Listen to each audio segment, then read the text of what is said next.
बरसात की एक उदास शाम थी।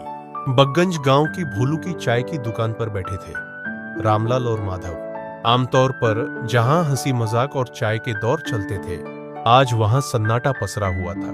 क्या हुआ रामलाल भैया? आज तो चाय का एक कप भी नहीं लिया। क्या बताएं भोलू, गांव में अस्पताल तो बनवाया, लेकिन बिस्तर के लिए पैसे नहीं बचे। इसी बीच पहुंचे गांव के हेडमास्टर कैलाश जी। अरे रामलाल, माधव, तुम लोग इतने उदास क्यों बैठे हो? मास्टर जी, अस्पताल तो बन गया, पर बिस्तर खरीदने के लिए पैसे नहीं बचे। मेरे पास इच्छापुर गांव में पुश्तैनी जमीन है, उसे बेच दूं तो शायद काम बन जाए। अगले ही दिन तीनों चल पड़े इच्छापुर की ओर। बाहर तेज बारिश हो रही थी, अंधेरी रात और वीरान स्टेशन। स्टेशन सुनसान था, कोई सवारी नहीं, कोई साधन नहीं। लेकिन तभी कच्चे रास्ते से एक वैन आती दिखी। अरे रतन भैया, आप? कैलाश, इतने साल बाद। चलो मैं छोड़ देता हूं नाव घाट तक। वैन में सफर करते हुए कैलाश ने बताया कि जमीन क्यों बेचनी है।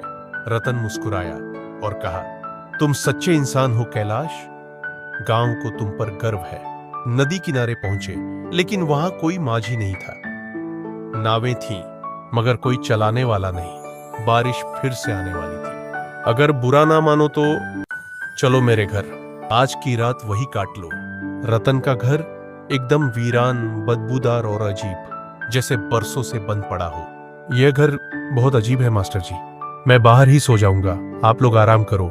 रात के बीच कैलाश की नींद खुलती है।